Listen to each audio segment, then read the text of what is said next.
Welcome to Seagull Eagle, the podcast where two rivals meet, Crystal Palace and Brighton, because nothing unites fans like mutual confusion over why they hate each other. This week at Palace, 2 games played, 16 shots and XG coming out of our ears, yet 2 losses and a long list of attacking regrets. We discuss the games against Strasbourg and Man Utd, plus discuss Glasner's thoughts on why the dip in form. This week at Brighton, another 3 points and a really good performance. So, has Herzler found his best 11? This is Seagull Eagle.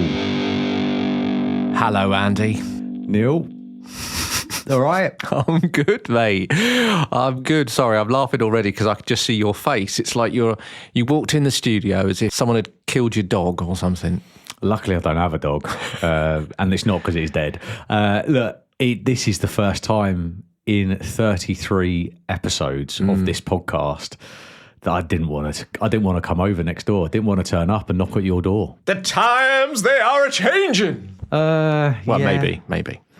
Listen, first of all, before we get any further, I think it's important just to say to everyone, there are games midweek. So when you're listening to this podcast, we're not going to do the previews of next game and all that sort of stuff because it just won't work out, the timings of everything. Look at you joining in the midweek club this week. Well, you know what I mean. Been doing that for a while now. Yeah, I know. It's nice to be included. So we've got Premier League games in the middle of the week and we've obviously got the weekend games. So we'll talk about them a little bit, but generally speaking, we're not going to do a preview. This is really just about looking back at the last games for both Palace and Brighton. And you've had a busy weekend, haven't you, Neil? I got invited to Neil's birthday party at a surprise party. It was all a bit of a shock. Yeah, I know. I got it was even more of a surprise because it's about 3 weeks early. I think that's how they caught me out. So that was a very nice evening, wasn't it? Mate, it was lovely, and more so for me to be able to meet some of your family. Yeah, sorry about that. Which is one of them things, isn't it? When you meet people's family, you get all the goss. So what I've decided to do is drip feed as much gossip about you into the next 10 podcasts. Well, I think we haven't got much time for that, Andy. If we could just move on, that would be great. Yeah, but no, look, jokes aside, it was lovely to meet our Spanish correspondent who flew over for your party. He did. He surprised me, so that was very nice. And lots of other people as well. But yes, happy birthday for 3 weeks' time. Thank you, mate. Much appreciated. Right, where are we going to start? Well, I mean, probably... Should we start your misery early? Yeah, go on. Let's talk about the Man Utd game. Okay, so... as time of recording, it was yesterday, Sunday, the Crystal Palace v Manchester United game. Remind me, what was the score again, Andy? It's 2-1. 2-1-2. I will leave it there because I got the score right, actually, just the wrong way round. 2-1 to Man Utd. Look, it was our chance to make up for the loss midweek to Strasbourg. Kill the myth that we can't win a Premier League game after European midweeker. Yeah. And the most important carrot that was dangled was 4th place if we can get a result. It was, wasn't it? Pile on the misery to Man Utd sat in the bottom half of the table. Yeah, how did it go? It didn't didn't go very well, mate. Didn't go very well indeed. Yeah. I mean, talking about lineups, I mean, Wharton, Richards, and Kamada returned to the starting 11 after kind of being swapped out midweek. I think, look, just to summarise, I'd say, look, I sound like you now, mate. You always start this off by going, and it was most definitely a game of 2 halves. Well, actually, this game was. It really was. It really was, yeah. It really was. So I think the first half, we did all right. We did very well, in fact. Second half, less so, and we'll talk about why. Saying that, though, we didn't get off to the best start. Did you see that goal scramble at the start? Yes, that very first few minutes, yeah. Yeah, so I was struggling to get up there in time because it was an early kickoff and I'd forgotten it was an early kickoff. So I kind of, bearing in mind that I was out with you in a pub the night before or whatever, it was a bit of an effort to kind of get all that sorted. But I got up there and just about managed to see the goal scramble as I walked down the steps, and I was like, oh, for God's sake. Henderson managed to somehow get his hands on it, and I think, look, after that initial blip, as it were, I think we got a really good hold on the game and looked really good, creating chances. I think Wharton and Mateta looked really good in midfield and had the good early chances. There was that good volley by Walton, unfortunately straight at the keeper. And then Mateta had his what would now be known as a repetitive one-on-one situation in which he did what he does in most situations these days, where he goes one-on-one and then goes wide. It's funny how, like, you've been talking about it for weeks, but recently it's become even more evident to someone who's not a constant watcher of Palace that... You know why, didn't you? Why is that? Because we're losing games now. Well, yeah, I suppose so. They're becoming more important, aren't they? Yeah, you're right. And he does. He gets himself in these fantastic positions. And then, just can't quite put it away. I mean, don't get me wrong, obviously he's a good striker, but those opportunities may start to dwindle as you go through the season. But again, you look at Mateta's first half and you take everything apart from the goals. Like, I'm bearing in mind he did score, well, he scored 2, but only one of them counted. But I think if you take his goals out of the game, he actually had a really good game again. Held up play great, interceptions great, forward passes brilliant, touched in the opposition box. Just Palace can't hit a barn door at the moment, and that's the frustration of it all. But deja vu aside, I think we were genuinely running the midfield against Man United, and with so much energy, mate. I mean, look, in that period, I think Kamada forced a decent save from Lamans. Pino, there was this last-ditch kind of slide in from Euro, which was, again, all really, really good chances. And if you imagine you're sat there as a Palace fan and you're like, one of these has got to go in. At some point, one of these has got to go in. We could have been 3 or 4 up probably inside half an hour. That's the situation. It's going to sound very similar to my discussion about the Brighton game, but go on. Mate, so many chances. Then came the breakthrough. Wharton played Mateta in, and obviously the defender caught his back foot. Very rarely these days do you ever see a defender bring down an attacker in the box and not even appeal it. There was no getting out of that. No, absolutely. And I think that was the thing. It was just resignation on his face, wasn't there? You could see it. I mean, no one was going to argue that one. And I mean, he didn't. I don't think he meant to do it. No. He just awkward, wasn't it? Just what it was. So he brought him down in the box, and here came one of the big talking points of the game. After scoring the penalty, he obviously sent the keeper the wrong way. The goal was then disallowed. Did you see all this? I did, yes. I mean, he's a lucky boy in some respects because the rule only changed this season. Correct. So if that had been last season, it would have been ruled out and it would have been a free kick, I think, to Man United. Yeah, that's pretty much what would have happened. But obviously he did get a chance to retake it and then cool as a cucumber, actually, just went in the other bottom corner. Because then your mind starts playing games with you then, don't you? You're like, hang on a minute, he's going to think I'm going to do the same thing again, or am I? And also recently he's had that little bit of a dodgy moment in the Conference League when he took that penalty and he rushed it and missed it and things. So I think there's those little things that play on your mind. There is, but also, let's just remember, Mateta is Mateta, even though I was throwing a bit of shade earlier. Do you know what his record is in the Premier League for penalties? Oh, actually, I don't. No, go on. 7 out of 7. Oh, is it? Technically 8 out of 8. Well, but yeah, 7 out of 7. And that ain't bad. Yeah, that's not bad, to be fair. So obviously he missed the one for us in the Conference League, as you referred to, but I think that we can give him that one. Obviously, do you know obviously why that rule change happened, do you? Obviously, it was all down to Alvarez's penalty in the Champions League. I remember it. Do you remember? It was a big deal, wasn't it, right at the last minute of the game? Against Real Madrid. Yeah. And obviously, Beth Mead was the first one to benefit from that rule. Do you know when that was? No, I don't. Mate, big moment. The Euro 2025 penalty shootout final. Of course. Yes. That's the first time that rule was ever used. Was it? Yep. Oh, that's interesting. And obviously Mateta is now the first one to benefit from that rule in the Premier League. Nice that Palace have got a first for a good reason, for a change. And I think that's a sensible ruling as well. I think that's a sensible rule change because no one attempts to do that. No one tries to do it. It's just an accident. Yeah. And I think that's a fair thing. The other way round of just losing the opportunity to take a penalty kick, I don't think was ever fair. I think it's a complicated rule though, because the more I looked into it, because I'll be honest with you, I sat in the stands and I was like, what is happening here? I had no idea about that rule. But obviously the rule only comes into play if the player scores. Oh, yeah. Right? Yeah. And obviously, if they don't, then it's an indirect free kick. Or obviously, if it's as part of a penalty shootout, then it would count as a miss. So, yeah, interesting times. Just interesting to mention about also, I know it's not sour grapes, by the way, because I'm not saying we would have won if it hadn't happened. I accept defeat. I do accept defeat. We'll see. Interesting. Do you remember that whole situation with Gay stood in the wall and the whole kind of, they found a rule? That's happened to us in the last 2 games now. If you have a look at the images of the free kicks that we've conceded, because we've conceded from 3 set pieces out of the last 4 goals, right? Okay. That seems to be our weakness at the moment. 2 of them should technically have been ruled under the rule that we got done for when we're within a metre of the wall and all that. So it's an interesting one because there's so many rules these days. I just don't think they're being evenly dished out across the... Sounding a little sour there. No, not at all, because I've already said we wouldn't have won anyway. I think...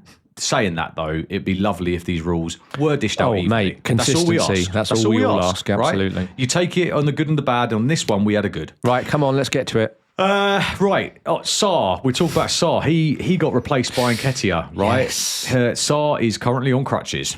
Yeah, he didn't look well. It was his ankle, I think, wasn't it? Yeah, he basically he got taken out by Luke Shaw quite vigorously. Actually, wasn't even given as a free kick or anything. I think he got the ball, but he took him out. It was a heavy challenge. Do you get what I'm saying? Yeah, I'm not saying it was an unfair one. No, I agree. Just didn't, and obviously Sarr was then. It was one of those situations. Sarr kind of galloping midair and then landed on his foot whilst it wasn't flat. He managed to carry on for 30 minutes though after that, because that only happened in the 4th or 5th minute. And I think that's a good sign, Andy. I think that means, I mean, we don't know, obviously, at time of recording, we don't know how bad it's going to be, and I appreciate there are midweek games. I'm probably not expecting him to see him in midweek. But, no way. But it's a good sign that he carried on. It means it wasn't that bad, and hopefully he just needs a bit of a rest, as all your players do. I disagree, mate. I think that we ain't going to see him till Feb. Ooh, well, fingers crossed. Because he's going to the AFCON. And so we've only got a couple of games before that all starts. Right. I'd be surprised if he gets a game now before he's got a swollen ankle and he's on crutches. Time will tell. Let's see. A couple of other clear-cut chances. There was a slip-up by the Man United defence, and Nketiah, who had only just come on, bearing in mind Nketiah was playing in Sarr's position now. He picked up that loose ball, seemingly... Again, here we go, deja vu, through on goal, right? Everyone running behind him and the keeper, basically, is all he had. And then for some unknown reason, Nketiah decided he didn't want to hit it on his left foot. He wanted to hit it on his right foot. So he cut in. And when he cut in, Luke Shaw then slides in and blocks him.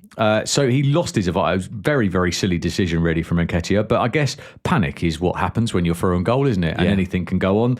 And as the first half whistle blew, although in front, I did get that feeling. And I hate to kind of call it and go, I knew what was going to happen. But I just got that feeling, just like I did with a couple of the other games that we've had this season, where you go, them 6 or 7 chances that we should have scored, they're going to come back to haunt us, because Man United can't play that badly in the second half. I totally agree with you. I totally agree. And I think the other thing that came into play, obviously later, but it's something you always have to consider as well, is the fact that they had a whole week to prepare. So they're going to be fitter when it comes to the second half as well. Yeah, I mean, look, we went toe-to-toe with them. We played twice as many games as them this season. So I think so far so good. But also the fact that our only goal came from a spot kick, this is what concerns me. Scoring goals from open play is a bit of a concern. And most of them are coming from our defenders at the moment, which says something. But half-time, you're in a lead and you're not necessarily bad at defending a lead, let's be honest.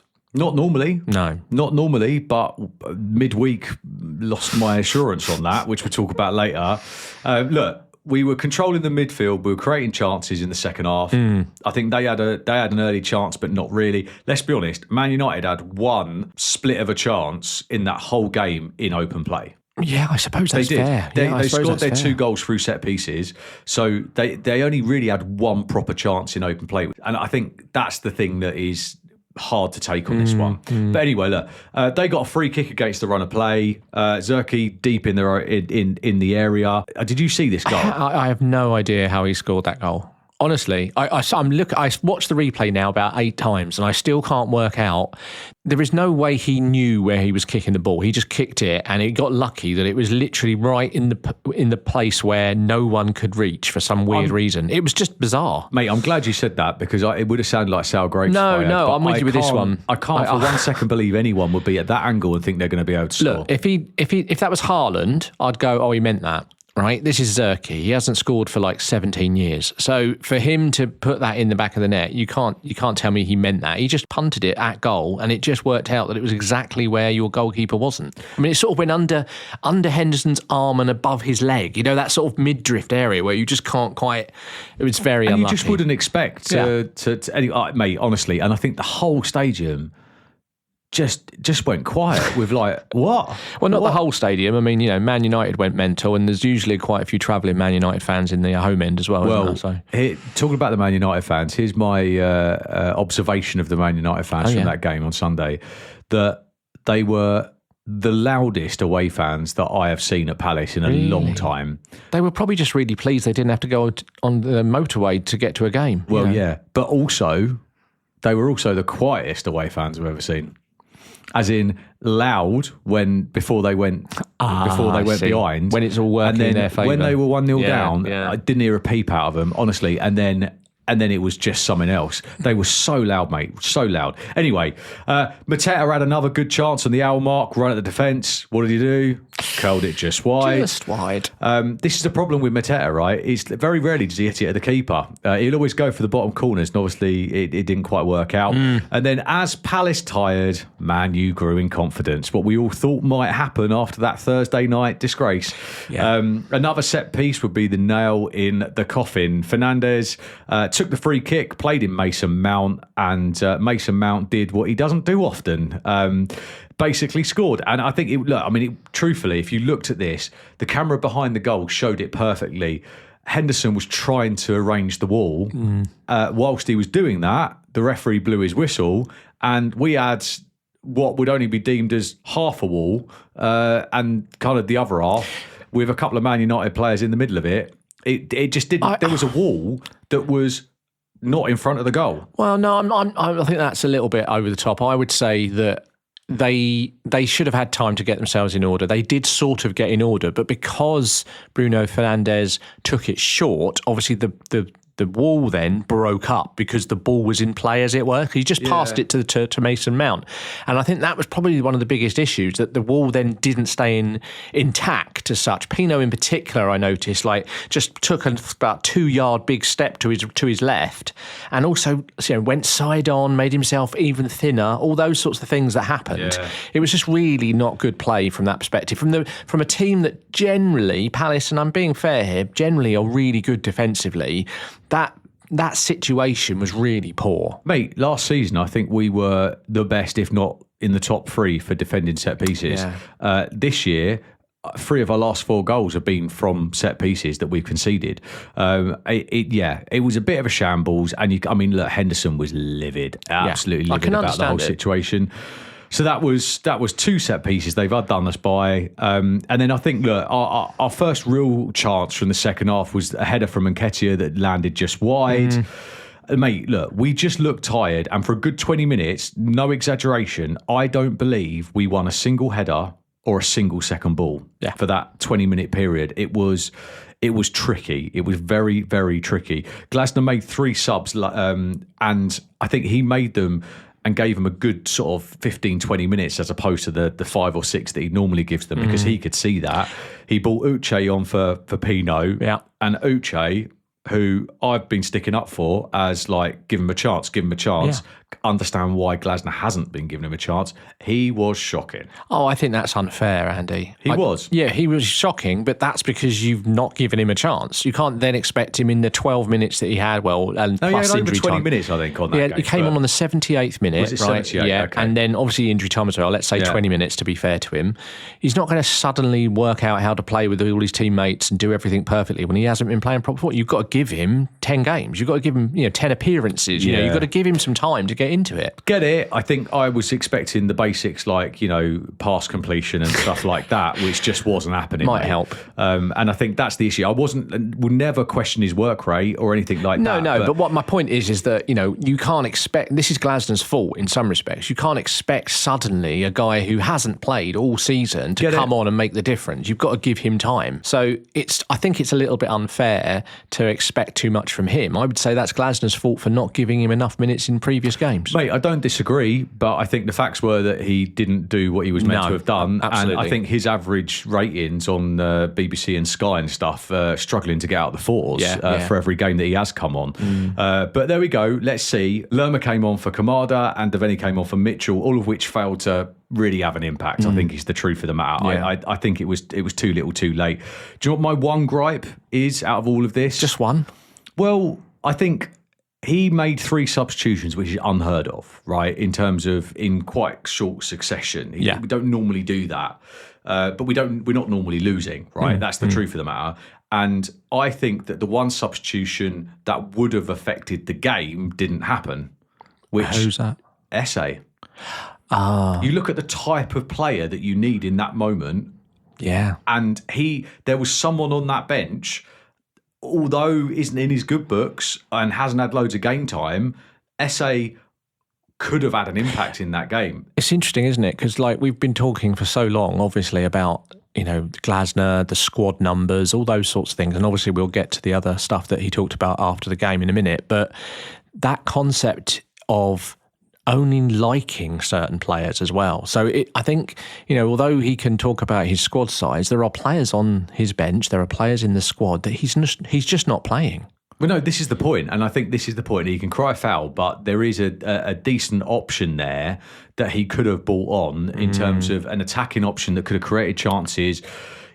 We've seen him do it at Millwall, and we know he's a good player. I know he hasn't done it in the Premier League but yet, also, why not? Why not try it? Well, that's the point. Do you know what I mean? He can't have done anything worse than Uche did. That's the issue. But anyway, look, spark and flair from Esse is desperately needed, and I just hope and pray that he comes out and just, if he gets an opportunity, does prove his doubters wrong, because we need him now. Anyway, Man United continues to put the pressure on, which resulted to us defending deep, which was incredibly frustrating to watch, Neil.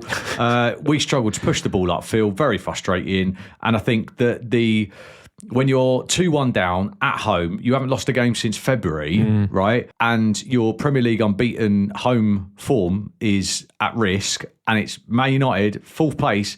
All you ask is that someone gets that ball in the other half and has a go. Yeah. And we just couldn't do it. And of course, the worse we got, the better Man United got. Trust them to find their form at our gaff. Anyway, late kick from Devaney, I think for me, summed up the game. Straight at a brick wall. It was, wasn't it? It was terrible. Straight at a brick wall. I mean, it wouldn't have been if there was a gap in the wall. Maybe that's what he was looking at. I don't know. But look, straight in a brick wall, and that's how I felt, which was that there was just a brick wall that we couldn't get through, and it. Truthfully, we all say this, footballers are humans. You're not meant to win every game, because otherwise it wouldn't be interesting and there wouldn't be a league. And truthfully, it weren't our day, mate. No. It just wasn't our day. Something didn't click. So there we go. I think first half, as I said, Palace were great. Second half, outclassed by United is the truth, because we were tired. First half, do you know what United's XG was? United's XG? Excluding their set pieces. Oh, not much. 0.01. That's a fact. Okay. You take out the set pieces, 0.01. So that's my point, which is that in every game we've lost this year, every game we've lost, and there's not been many, our XG and our opportunities to have put that game to bed by half time were always there. So therefore, we haven't lost a game where we've gone, fair play, they were better than us. No, every game we've lost, you've gone, not again. How many chances? And that's the frustrating thing about it. It's almost a little bit of a victim of our own success situation. Because I get it. As a Palace fan, I'm used to losing games because we were crap. But actually, we weren't crap in any of these games. We were tied in the second half, but we still put in enough to win it. Anyway, look, we talked about Sarr and how the fact that he ain't going to come back. And I think that's the bit that worries me now. It's the depth in the squad. We've now lost Sarr. Yeah. I think as I said earlier, AFCON starts 23rd of December. Right? Yeah. So what's that? 3 weeks? Yeah. 2.5 weeks from now? Well, because he'll have to go before it starts as well. Exactly. Yeah. And unfortunately, he plays for Senegal, and they're a decent team. They are so indeed. Bearing in mind, he could be gone, let's say early Feb, late Jan, early Feb. Yeah. There's a good chance that he won't be back until February. Yeah. So let's see what happens. What was interesting... Oh, we're going to get to it now. Can we talk about it? Yeah. By the way, leaves us 9th in the table, Neil. Yeah, I'm sure you probably realised. Absolutely, yeah. Come on, let's talk about it. Come on.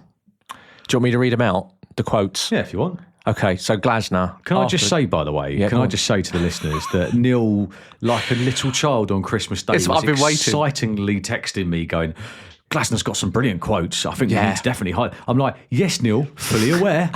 Fully aware of it all.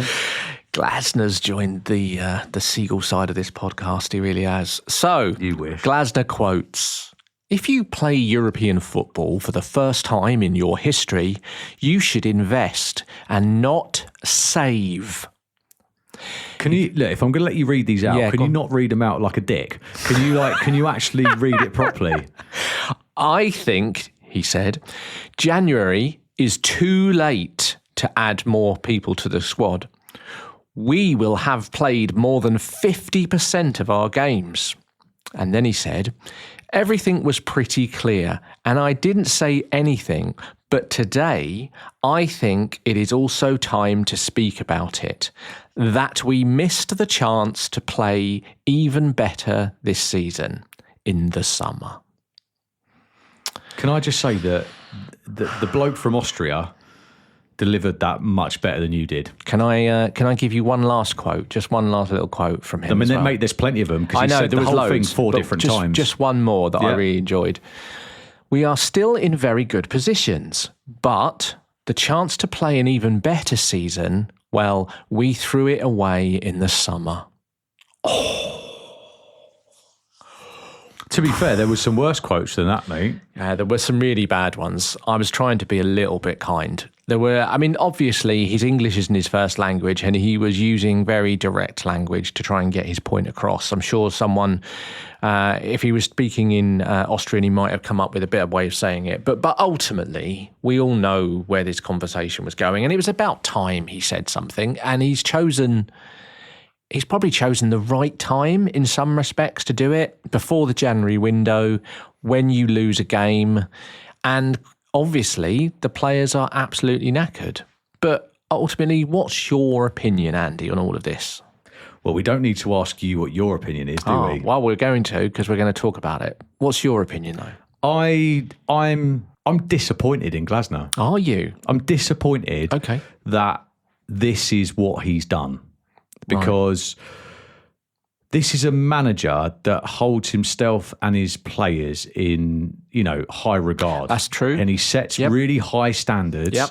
And if one of his players had spoken out against him, what do you think would happen? Oh, absolutely. I totally agree with you, mate. Yeah. And the fact that he had the look of a disappointed child who didn't get their own way in them news conferences. And he was clearly annoyed, right? And livid about how that game had played out.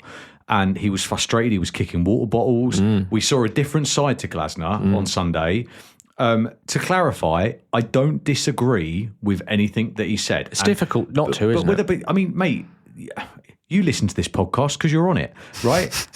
Was it 2 weeks ago I did my swooping statement? Yep, you did, right? Andy. Yep. And I pretty much said everything. Yep. And I mean, look, mate, because there was so many more bits to this statement saying about how, like playing Arsenal in the EFL Cup, not an important game for everybody, nothing to win. But this is not my attitude. I want to compete in every single game. We need the resources to do it. I don't want progress. Oh, there was so much. I don't want to. He was basically saying about how we play. By the time the January transfer window opens, we would have played 65% of our games that season. Yeah. What's the point? And I think this is everything I was saying a couple of weeks ago. Because I could see that we were one injury away from, potential breaking point. I think everything's got to be put into perspective.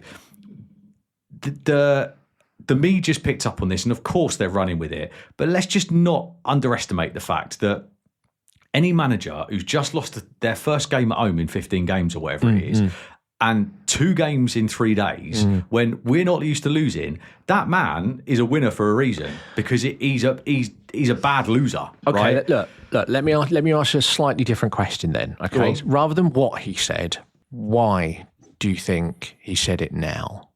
Because truthfully, I don't think he's going to sign a new contract, mate. Right. Okay. So what again? What do you think the purpose of saying it right now is?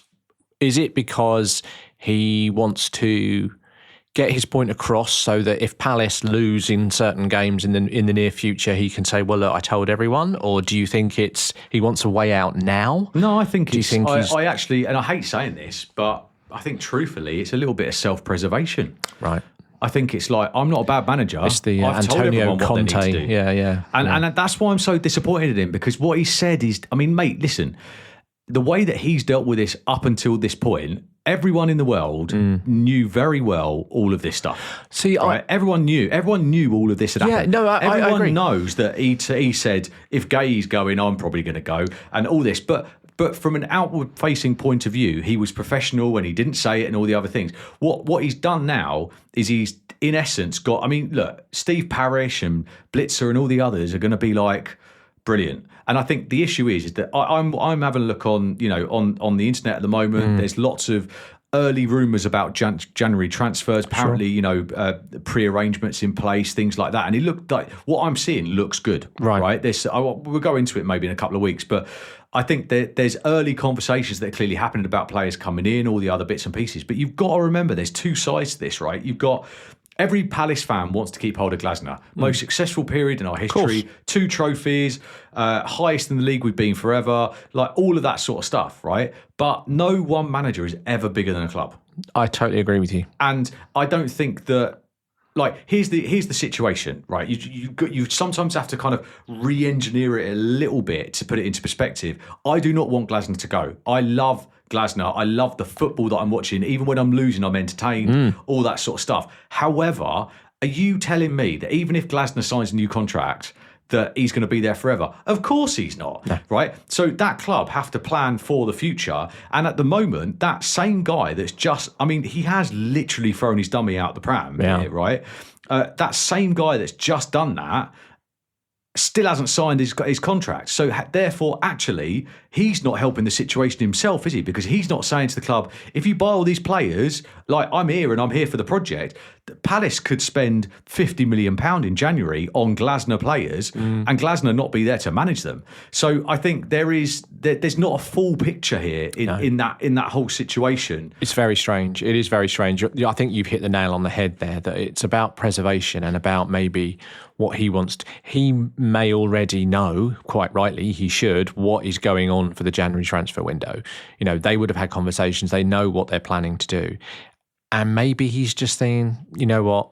Nah, not for me this anymore. I'm going to see out my contract and I'm going to see where we get to by the end of the season, but probably I'm done, and it's just it's really interesting to see the quotes come out at this moment in time, I think, for me, it's strange. No, but I think you've overdone it there. I think you've overdone it there, because you've got to remember, this is in the heat of the moment, right? This is when the media are going, why did you lose? Why did you lose 2 games? Why have you not got any players? And I think you say it's a heat in the moment, Andy. He did 3 separate interviews, one after the other. He did one to the camera, he did some to the reporters in the press room, he did another one to another TV report, and he said the same thing over and over again. No, he did. So that's not heat of the moment, is it? That's calm and collected in the sense of he knew what he wanted to say, get his message across. He didn't change his mind by the time he got to the press conference. No, I'm with you on that. But what I'm saying is, it's situational. That's things just happened to him. Once you've said it once, you might as well say it 3 times. Is the truth of the matter, right? That is the reality. No, you can't retract anything. So what's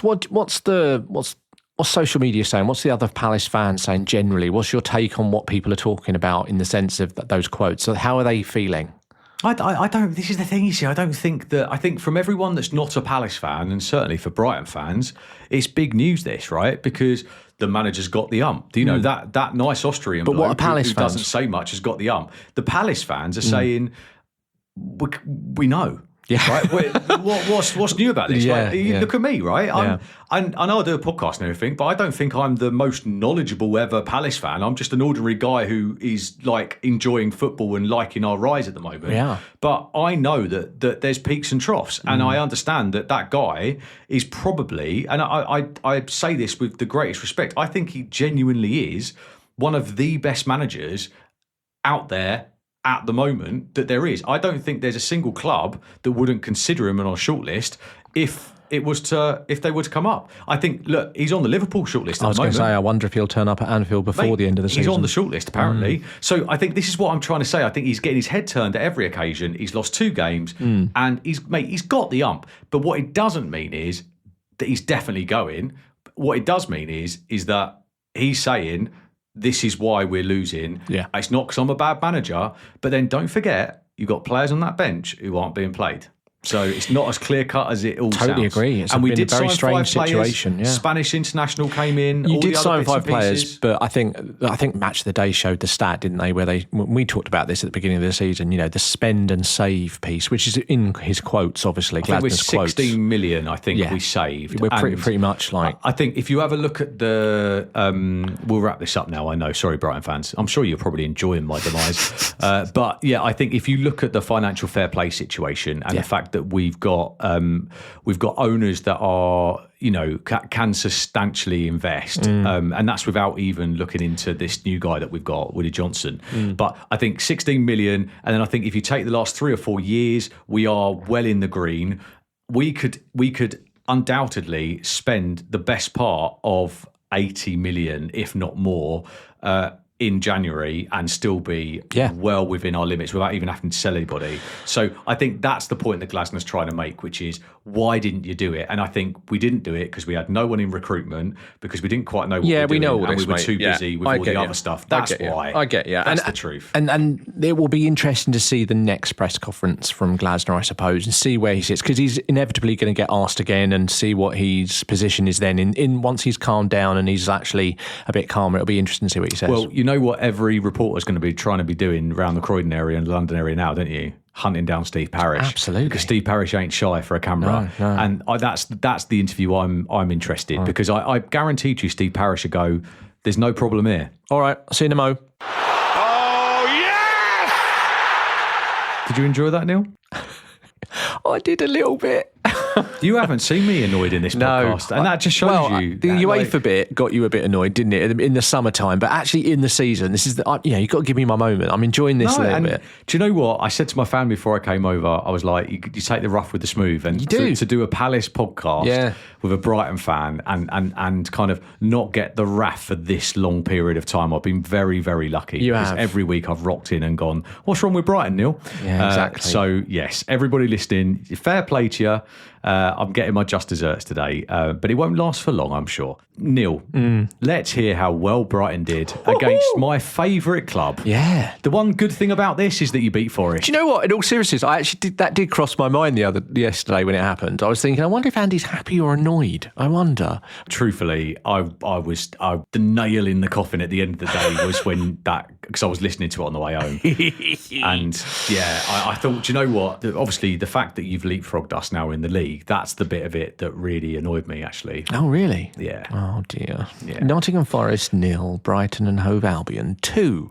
So obviously you were out for a little bit of revenge on this game, right? We were very much. Can you just remind me, just to cheer me up a little bit, I don't think we would need to what the score was last time you played? It was more than 3-0. 7, so just for the Palace it was a fans. ridiculous game last time. And hopefully this will finally just put that nail in the coffin and just we can move on from it. You know what I mean? Because that was all the TV pundits wanted to talk about over the last 3 days of this game. It's like, oh, let's talk about the 7-0. It's like, I get it, but it's like, it's done now. Let's move on, you know? Okay. Do you know what, Andy? Just in summary, just to start, one line about this game. I think that was our best overall full 90 minutes of the season so far. I can't disagree with. Oh, thank God for that. This podcast is these days. I just think it was a really good, mature away performance, you know?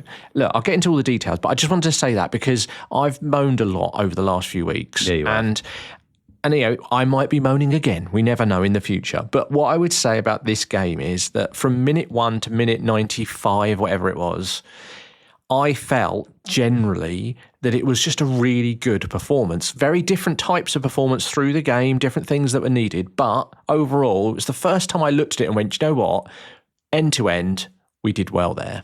I think two things from me. The first one is that, unfortunately, I know quite a lot of Brighton fans living where we do, and they have all said the same thing as you there, which is that was the best performance they've seen.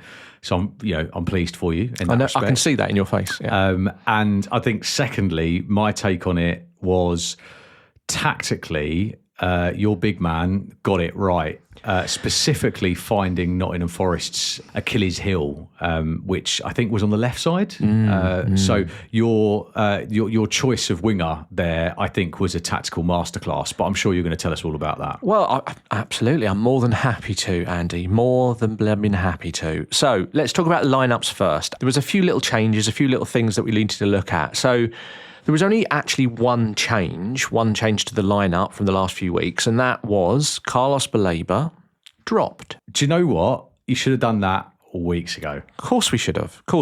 But he got there in the end, and yes, he was dropped to the bench. Now, what that meant was Diego Gomez came in from that left wing position into midfield alongside Ayari. And although I'm not a big lover of Gomez in that position, I understand why he did it. Hinshelwood isn't yet 100% back to match fitness, so I think they're trying to get his minutes up bit by bit. So yeah, he was back in midfield, and that meant that De Kuyper came back in. Now, when you saw the lineup, and I think Sky, Premier League even, they all looked at it and went, oh, okay, so it's going to be De Kuyper back at left back where he normally plays, and Ferdi Kadioglu on the left in front of him, which is what we've seen in bits before. And I think if you remember back when they played Leeds and we beat them 3-0, they played in that position. And I said, oh, it's so great to see the two of them on that side. They sort of dovetail really nicely. Well, that's what happened on Sunday, only this time he played De Kuyper as the winger. And I think you're right, Andy. I think that was the game-changing sort of idea that came out of it. Savona, the right back, and Sangare, the midfield on the sort of the right-hand side as well. And even to some point, Ndoye, who was playing on the right wing for Forest. Ndoye isn't great going backwards. He's not a great defender. He doesn't want to come back. And Savona was okay, but again, he's not overly mobile in my opinion. So there was definitely a hole there that they looked at. So we started the game, and I have to say, the first 20 minutes of that game, I can't believe how many chances Brighton created. There must have been, and this is like quality of chances, there must have been 4 in the first 9 minutes that could have been goals, like literally, like the first 40 seconds, Minte over the top, should have controlled the ball. He was there on the keeper. There was a cross from De Kuyper, one of the first ones of the day, that were inches away from Gomez's foot to slice in. There was a second cross later, about 15 minutes into the game, where Rutter should have scored, or at least got a shot on target. There were so many chances in that first 20 minutes. Like you, Andy, with the Man Utd game, I was sitting there thinking, how have we not scored? And oh my God, is it going to be one of those days where we just don't take advantage? It was crazy.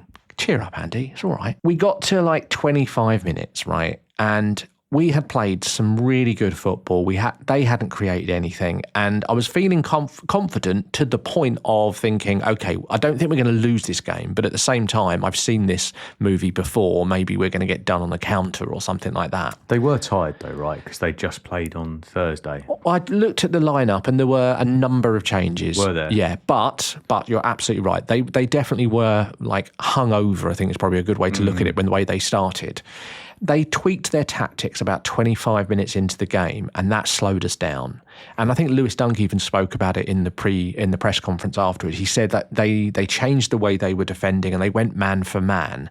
So the press that they were trying to give Albion was more difficult for Albion to get out of. So it slowed them down. They had to work out another way. And I think that next sort of 25 minutes of the first half was a lot more even. And I think apart from maybe one opportunity, though, for Morgan Gibbs-White, where he got the ball across and he tried to volley it in the bottom corner, that was the one chance for Nottingham Forest for the whole half. Otherwise, I felt like it was pretty much just all Albion for the whole first half, and yet we hadn't scored. And it's that feeling of like, oh no, what's going to happen, And so I was getting a bit stressed that we hadn't taken our chances. But literally, as it ticked over to half time, in the injury time, we finally found our breakthrough. And it was again, we had a free kick and Nottingham Forest kicked it out. Verbruggen, by this time, had got all the way up to the halfway line, picked up the ball, long cross over to Minte on the right, brought it down really sweetly, passes it into Jorginho, who again finds a little hole, passes it behind Welbeck as the dummy run, and in middle of the penalty box with loads of space is De Kuyper, our new left winger, who just turns up, and lovely finish into the bottom corner. And we're 1-0 up. Yeah, and it was like, finally, literally it was about 30 seconds before the end of the first half, so we go in 1-0 up, and it was just a really good half. And you were thinking to yourself, look, I hope 1 goal's enough. I hope we get another one. But to not be 3 or 4 up at that point felt a little disappointing. But at the same time, you felt great because they played so well. Half-time came, as I said, and there was obviously going to be a change for Forest. They had to do something because it was just, they were so out of sorts, I would say, in the first half. And they did make changes. And I think this is my point about Brighton playing a full 90 minutes and having to do different things throughout the game to survive as such. And so the second half did change. Hudson-Odoi and Hutchinson both came on, so fresh wingers, as it were, came on for... 2 starters. Yeah. No, Hudson-Odoi hasn't been starting, but Hutchinson has. It's very much a squad game now, Andy, so I don't think we should be talking about starters or... it's finishers and starters, I think they call them now. So basically, Forest started taking you seriously after 1-0 down. And Forest did, to be fair, take a bit of control then. They had to, really. They had to apply pressure. There was a period, wasn't there? Was it about 10 minutes or so where kind of... I think they did take control of that game. Yeah, that was it, though. That was it. No, I agree. I think, first sort of 15 minutes maybe of the second half, they obviously went for it and tried to get a go. And I think, again, making changes, it changes the players on the Albion side thinking, okay, let me just double check how I'm going to do this or how we're going to do it. So I think there was a change. But at the same time, I would say Albion looked really solid, really, over the whole time. I mean, they were full of energy. Lots of selfless running as well in between, making the runs that they know they're not going to get the ball, but it creates space for someone else. In particular, Ferdi Kadioglu, the amount of runs he makes off the ball to create the space it's amazing to watch. I don't know where he gets his fitness from. The changes for Forest, as I said, did sort of make Albion sit back a little bit and just sort of look to maybe counter-attack. So they changed their style and they waited. And it was, it was a real shame, obviously. We weren't 3-0 up at that point, but I think it was sitting back on purpose to try and sort of maybe conserve our energy a little bit and then sort of counter-attack. And the pressure from Forest, I would say, although it was quite a lot of pressure, there wasn't really loads of opportunities still, golden opportunities. I mean, Verbruggen made, I think, 3 saves through the whole game. And realistically, only one of them was a really big opportunity, I would say. So I think it wasn't until maybe the 80th minute where he made what was probably the save of the game from Savona, and with his feet, it was like a low shot and he just got it away from it. So at that point, you get to sort of like 80 minutes and you're thinking, blimey, that's the first proper opportunity that Verbruggen's had to save. So from that point of view, we'd managed the game pretty well. Actually, at this point, I probably should also mention a few things that happened from our starting 11 and the subs and side of things as well, because... Sorry, I am still here. I was just sitting back listening to... it's hard, isn't it? It's hard listening to someone doing well. Oh, it's my turn. Hinshelwood, right? So he comes on around 56 minutes. Okay. Now he comes on because Jorginho Rutter goes down with a head injury.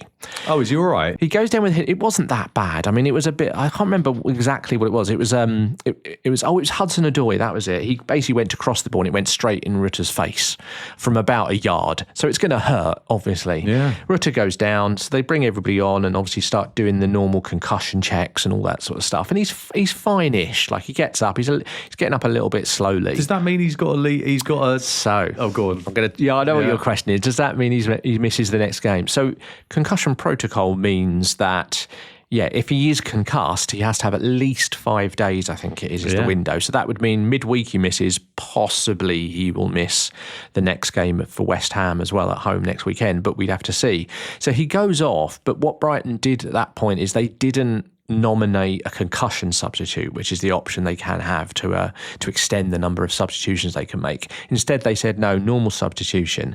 And to be fair to Georgina Rutter, when he went off, I don't think he realised for a split second he was being subbed off. That's because he had concussion.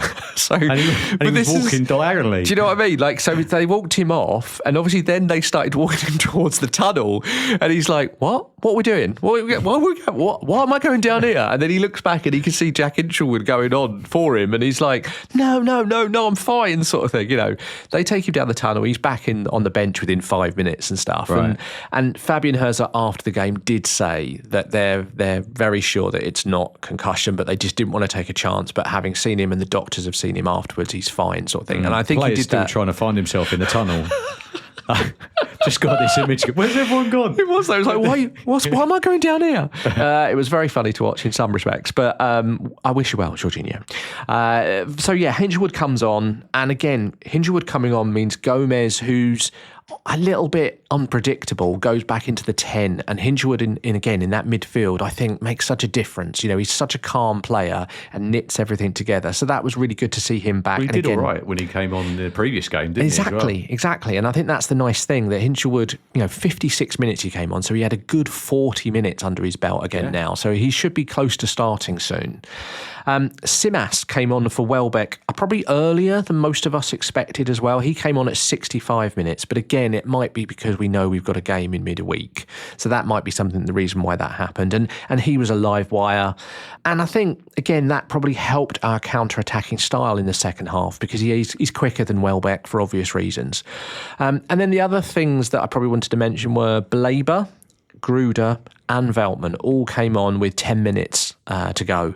And that was really trying to shore up that defence and make sure that, obviously, Blaber coming on as a sub is a really good sub to have in some respects. You know he's got power, you know he's got strength, and hopefully his concentration can last 15 minutes. That was the plan. So he did pretty well when he came on, to be fair to him. I think mentally, him not starting and being subbed and him sitting on the bench and coming on, that's more of a positive thing. I think so. Do you get what I'm saying? As opposed to starting and being subbed off again, and it's like, what have I done? I think so, and I think it also helps because I do feel a lot of this is to do with the mental side of the game, and I think it helps him compartmentalize sort of his approach. He can literally wait until he's due to come on. The coach can give him a one-on-one and say, "This is what I want you to do for the next 15 minutes." And I think he did come on. He looked assured. It was fine. It wasn't a big moment for him. He didn't have too much to do, but it was just nice to see him back on the pitch. Forest, obviously, in the last sort of 15 minutes, start to get a bit more desperate. And as I said, that Verbruggen save on the 80th minute was the first real proper save he'd had to make. But then they put more pressure on, and there were a few melees in the box, but not really resulting in loads of shots on target or anything. And there was one particular moment about 87, 88 minutes where they have an opportunity to shoot and they sky it over the bar.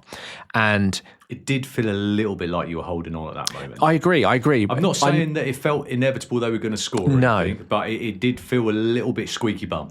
I think I know what you mean. We were 1-0. It's 1-0 is dangerous, isn't it? You never know what's going to happen, and I can't rely on Brighton being consistent because they never are. So this was the first game, though, I would say, where I wasn't overly worried. Like, it just felt like we were holding them. The defensive structure was working quite well, albeit only one goal. So, as I say, that kick goes over the bar. Verbruggen picks it up, takes the goal kick, and this time he goes long. And this is where our second goal comes into it. Now, it was 88 minutes. That's the point where we finally put the game to bed. And I think what I would say about it is Forest are obviously trying to push forward. They've only really, because we kick it long, there's only the two central defenders at the back. And they just make an absolute mess of it, really. I mean, I don't know if you saw it, Andy, but Morato sort of goes to head the ball, then it bounces. Gruder chases after it with him, Keeper comes out at the same time near the edge of the box, and there's just a whole.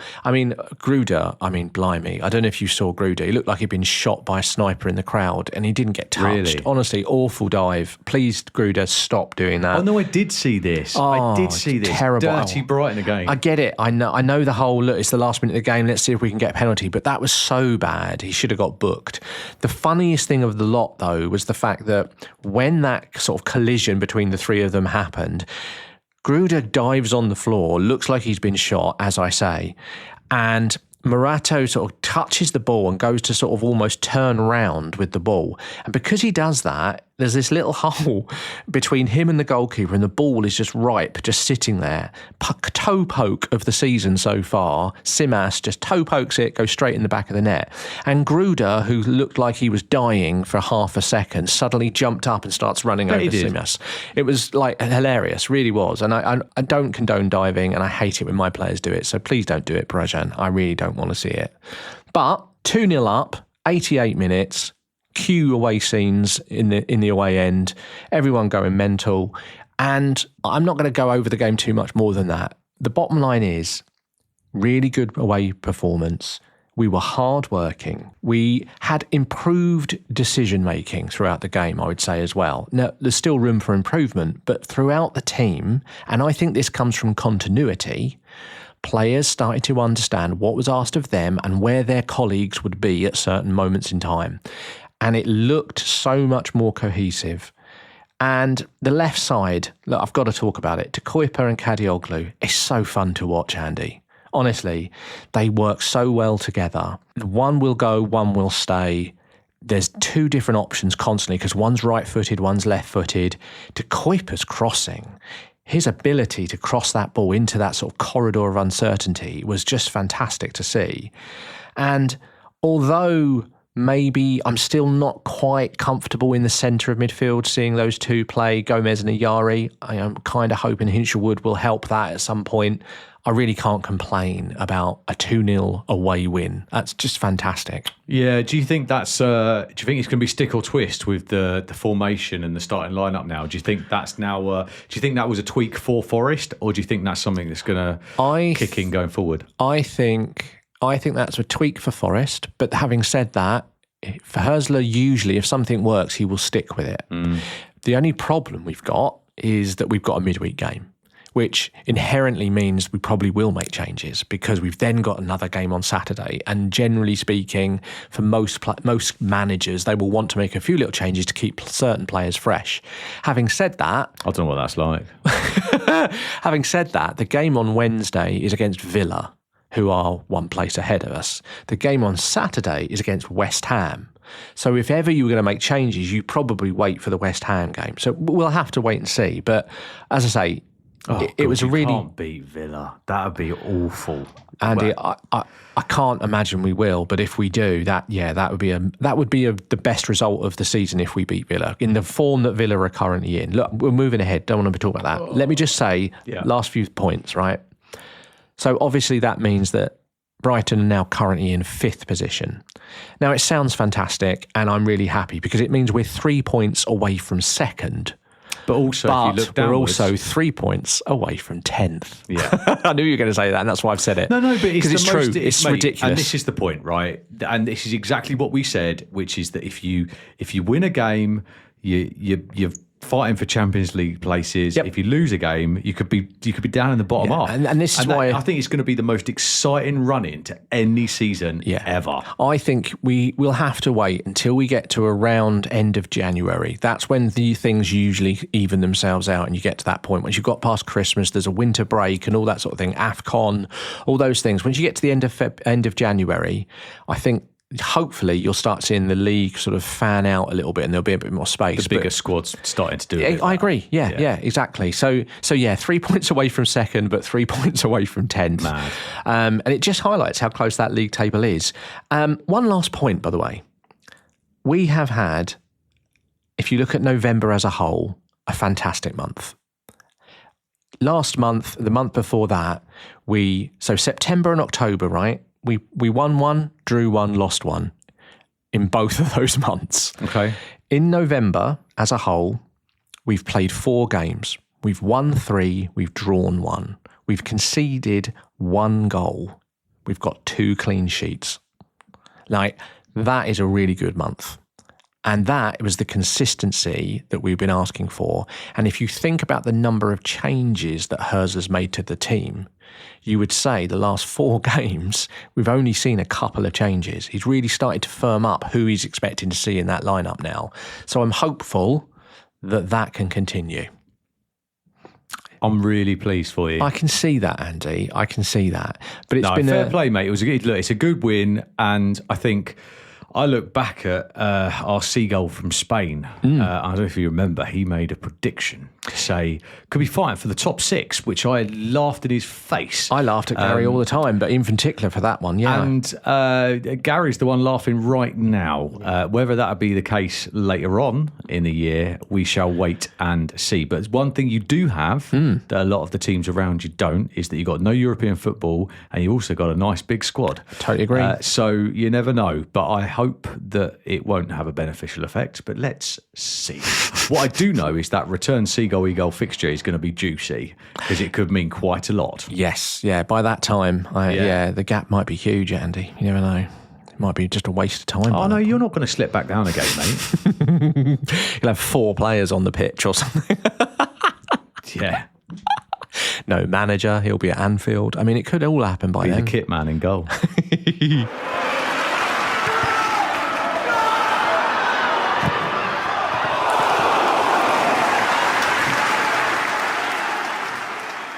I prefer not to speak. If I speak, I will be in trouble. Welcome back, everyone. This is Seagull Eagle, and although we have now spoke about the Premier League games, I think we probably need to go back in time a little bit further to the UEFA Conference League and your trip to Strasbourg. Now, I'm having a little bit of a problem remembering how that game went, so I was wondering if you could remind me of what the score was on that one, Andy. I know I can understand that you don't know much about the Conference League or Europe as a whole, so I'll remind you. We lost 2-1 on that one, but better to be in it than not. You're almost out of it. Not yet, we're not, mate. No way. No, go on. Talk to me about that game, because in all fairness, it was a crazy game. I did watch it. I had to watch it because I really like Strasbourg. I like the way they play. They're exciting to watch. So I did wonder how the game would play out. As we spoke about last week, we were, wondering how it would end up. I said it would be quite a tight game and, exciting. And I think you predicted, what did you predict, Andy? I can't even remember. I think I predicted 2-1. I think you did. Palace. Yeah. So, go on then. Come on. I'm really struggling not to throw this table at you right now. I'm not going to lie. Right, lineups. Palace made 3 changes from the Wolves game. Canvo, Lerma and Hughes started in the place of Richards, Wharton and Kamada. So I think it's the first time that Canvo and Gay have played together, which was interesting. Oh, was it? Okay. So this was the battle of 5th place at the time. 5th place in Ligue 1 and 5th place in the Premier League. It's amazing how quickly you can move up and down, isn't it? So again, the Palace needed to win to keep us in the pack for the auto qualification. So obviously it's that first 8, isn't it, that qualify, and then you've got to get into the second bit to get into the playoffs and so on. Really, first half, look, mate, we started strong. First chance came from Mateta, tries to lob the keeper, didn't quite manage to catch him out. Another chance for Mateta, great cross by Hughes over the crossbar. Same old story, all of this, isn't it? Lerma miscued. Hughesy got injured, but has also made a miraculous recovery and obviously since played in the game against Man United. But he had to be replaced by Wharton. And I do believe that kind of scuppered our planning of that game. Right. That was kind of a change that we hadn't planned to make. Yeah, I get you. But obviously Wharton came on, who ended up getting involved in that first goal, hitting a long ball through to Mateta. Played a really clever pass behind the defence. It was lovely to see, actually. And then Mitchell kind of shot it into the bottom corner. His second goal of the season, a nicely worked goal, and I think well deserved. I think we deserve to be in the lead. And I totally agree with you. I mean, we're going to talk about so many obviously things that happened through this game, but I think it was very clear that you were the stronger side really through most of the game. Yeah, I think we were in control at that point and after, and lots of chances coming our way. I think my major regret out of all of this game was Penders, the keeper, right? I feel like he, I don't know how to describe it. Like a bloke running around with a fistful of money going, do you want some? Do you want some?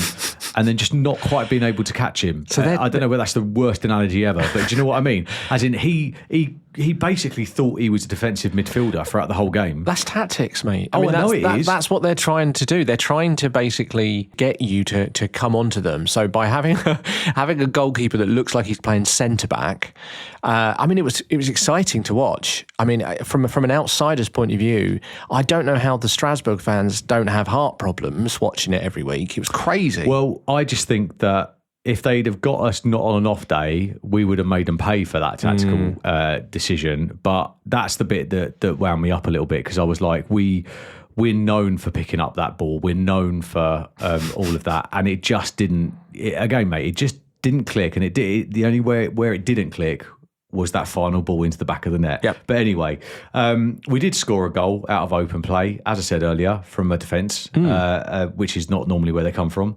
Anyway, yeah, Penders the keeper. He was put under pressure. Sarr picked up the loose ball, and he missed a completely open goal, Neil. This is getting familiar, this, isn't it? In Sarr's defence, Oh, hello.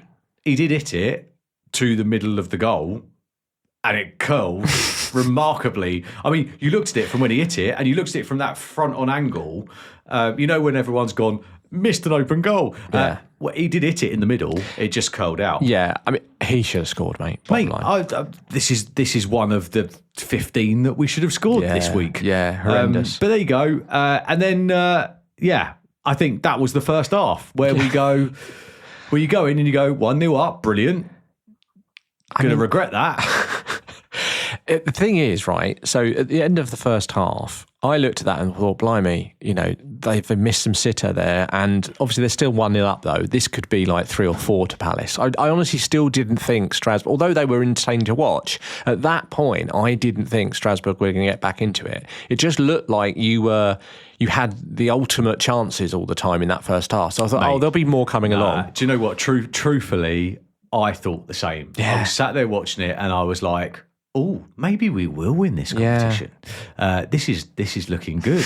And also there was like Amenga and a few of the other players were showing like signs of brilliance. Like, and I had my son whisper in my ear going, he's well good on FIFA. Like, do you get what I mean? And you're kind of like, oh, hang on, there's some names here. They can cause us damage. They just need to sort their stuff out a little bit. Anyway, second half, Chris Richards started in for Gay, so he made a change there, which was an interesting one. Do we know why? Was that just tactical, saving legs, maybe? I think maybe Glasner's decided that he's going to start resting some players. I wish he hadn't. I mean, look, Richards did brilliantly when he came in, but also I don't think we needed to. I don't think. Look, Gay's one of the main man, right? So I don't know. Let's see. 8 minutes after the break, though, Amenga volleyed a ball past Henderson to level, and I think that was when it was like, okay. You give them the ball, they're going to do some damage with it. It was a great passing move. It really was. It was. I mean, I didn't see much of it because my head was in my hands for the replay. No, I saw that goal and I was clapping. Not just because it was against Palace. It was just a really good goal, and they are such a good team to watch. Well, they are. It's exciting football, and so they were back in the game, and then obviously they looked like they meant business at this point, right? But also, I thought that they were quite vulnerable in the pressing midfield. We were causing them problems, right? And then obviously Walton nicked the ball and hit the crossbar minutes later. I tell you, I mean, just even this week, if you count how many times we've hit the woodwork, this is the ironic thing about all of this, which is why I'm so annoyed. I think I would be less annoyed about this whole situation if we'd have played so badly in these 2 games and just lost them. Yeah, you could almost give it and you go, oh well, we were just terrible. Yeah. But you weren't. You were pretty good and just couldn't score. Anyway, again, Glasner bought on Nketiah for Mateta after 60 minutes, who pretty much immediately worked with Muniz to skillfully set up Pino. But for him to go and, what did he do? Hit the near post. And the keeper then saved the rebound bit. Then at the other end, Strasbourg picked up a free kick in a good area. And Ciso, good old Ciso. That's so close. I thought he was going to do it for us. Well, he hit the crossbar and then what happened? All the Palace players went, oh, it didn't go in, or it didn't go, but it's in. It was a great free kick. Honestly, I was so pleased for Enciso. I thought it was going in, and for him to do that against Palace, it was like a last little leaving present for Brighton fans, but it still ended up in a goal, so I was very happy. Yeah, and of course, the guy that was it El Morabet, he got his first senior goal. Was that his first? Yeah. Oh, wow. Yeah, okay. typical, isn't it? More end-to-end play at that point then, right? Henderson made a good save from a free kick. Pino missed the target at the other end. Yeah. Look, for me, I mean, the final moments of this game were, as a Palace fan, unwatchable. It was very interesting, actually, because... Well, actually, no. You say why you think it was frustrating first before I jump across. Why was it so frustrating for you? Ben Chilwell finally found his form. Yeah. The clock was ticking down.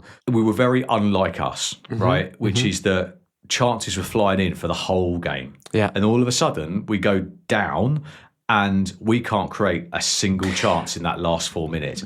And they were doing what the teams should be doing. When you're trying to frustrate a team when you're winning, which is running it into the corner flag and doing all the other bits and pieces. And it just felt like, like it's that whole, I don't know how to describe it, it's that whole kind of like the feeling of invincibility, which I've kind of, it's grown on me, where you start believing the hype. Yeah. And then all of a sudden you realise that you're not invincible because we are losing and it's not going to be okay. That's why I couldn't watch it. I get it. I was because what I was going to say was what was interesting about that sort of last maybe 10 minutes or so was once Strasbourg's got in front, it was like they just decided that was it.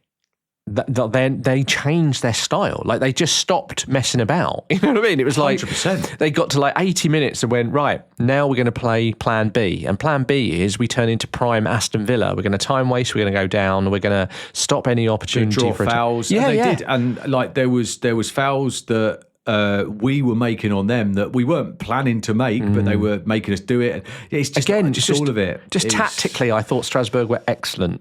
Of course the way they play is they give you chances, and you had the chances. Let's be honest, you should have put them away. You should have been 5 up probably in that game. You should have scored 5 goals. Well, let's look at that, Neil. Go on. 2 open goals in one game. Yes. 16 shots. How many touches in the opposition box? God knows. 40. 40? Neil, 40.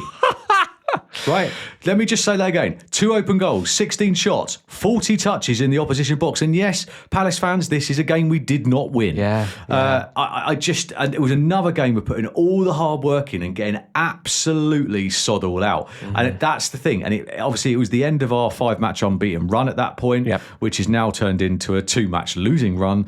I'll be honest with you, mate, I think probably the best way to describe this, and the Palace fans who watch both games will understand this, is it was pretty much a bloody carbon copy of the Larnaca game, just with better opposition.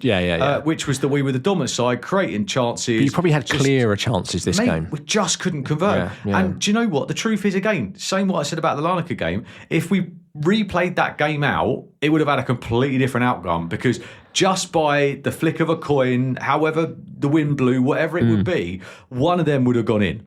Do you know what I mean? Ultimately, the reason these same players for Palace, who have been playing really well, are now starting not to play very well, is because they're tired, Andy. I guess, mate, I get it. They are tired. You ain't going to get me with that one again, Neil. We're not going to go around in circles. But also what I would say is, if a professional footballer earning all that money shouldn't be playing 2 games a week, then they shouldn't be a professional footballer. Because if you're going to play for any of the big teams that all these players want to play for, then they'll be doing that anyway. So I think, yes, no, they'll have bigger squads, Andy. They won't be playing 2 games. They won't be playing every single. Your players have had it tough. They really have. They have. And I mean this fairly, right? Your players have been run into the ground because you haven't used your squad, or we haven't got a bigger squad. Well, we've got the lowest rotation and they've played the most amount of minutes. And it's really starting to pay off now for other fans of other teams, because you can start to see that problem. And I think the Strasbourg game, coming up against a team that is so so energetic, so high press, so much one-touch passing. You have to run around a lot to beat Strasbourg. And I think, although they didn't take their chances, they had their chances, I think they just started to look tired. And I think the knock-on effect of that was what we saw Sunday with Man Utd game. Yeah, absolutely. But again, the same thing happened, right? It was the end of the game. But look, I don't think this is the first time we're going to meet Strasbourg this year. No, I agree with you. I agree. And I think that, yes, it's annoying, but it's not embarrassing. It was embarrassing to lose to Larnaca, but Strasbourg are going, if you have a look at that table, mate, Strasbourg are going to be there right at the very end in that competition. Yeah, I mean, I totally agree with you. I was just actually looking at the table, right, of the Conference League table, that is, and I'm looking at names of teams, right, and I don't mean this in any disrespect to any of the teams in there, but we've spoke about it. You know my position that Palace should be absolutely getting to the final. Whether they win it is another matter, but they should definitely be getting to the final. And when you look at the size of teams and the other teams in it, there are a few absolutely that you could call out, and those teams are AZ Alkmaar, obviously. Fiorentina are always there or thereabouts. But they're not doing brilliantly, are they? They're not, but they're a good side, generally speaking. You've got AEK Athens, again, another good side. But then really you've got Mainz, the German side, who you played at pre-season, didn't you? Yeah, and lost to. Yep. And then you've got Strasbourg. And the other teams, Shakhtar Donetsk is the other big one, I would say, as well. But apart from that, so there's like maybe 6 teams, and so when you look at that, you fully expect Palace to easily make the top 8. Did you say? I think is the first round sort of go You've through? got to get to the top 8, mate. But I think the thing is that 2 or 3 of them teams you just mentioned are in our group, right? And I think the AZ are in it. So I don't think we've had the easiest run of this, but obviously we didn't help ourselves by losing to Larnaca. Yeah. I think the Strasbourg game would be the one you can afford to lose that one and still get in the top 8. I think the fact that we lost to Larnaca is a problem. Now we've got 2 games. We've got AZ and we've also got Shelbourne. And they're very winnable games, which we must. Obviously, the AZ one's at home the week after next. I am convinced that we're still going to be okay. Oh, yeah, so am I. I think that it's all more exciting to try and win it the hard way now. So we're sat in 18th, must win. And do you know what? Let's go back and smash them. Yeah, and I think there is a really strong chance that we will meet them again. Yeah, I totally agree with you. And I think, the one thing you don't want to do in this competition is come and finish outside of the 8th position, so that you have an extra game at least, like a playoff game. That's the least of your problems, Neil, but I know it's not going to help. That is what we're going to do. Yeah, I promise you now. That is what we're going to do. We'll create ourselves another situation where we've got 7 games in 7 days to play, and we'll make it even harder for ourselves, and probably lose a couple more people due to injury playing Azerbaijan. A man can only dream, Andy. Honestly, I look. Listen, this is Palace, Neil. We do nothing the easy way. The main thing is that we lost a game that was technically losable. It would have been easier if we'd have won it, but we're not out of the competition. Anyway, thank you for listening to another episode of Seagull Eagle podcast. We really thank you for the 2 people that have listened. Make sure, you 2, to follow the show so you don't miss an episode when it comes out. And we'll be back next week to obviously talk about games against Villa and West Ham for Brighton and Burnley and Fulham for Palace. You can find us on TikTok, Instagram, Facebook, X, and search for Seagull Eagle to get the conversation started. You could drop us an email if you would like to, seagulleaglepodcast@gmail.com. And we'll see you next week. Until then, Eagles! Seagulls! What an awful podcast that was. They were terrible, weren't it?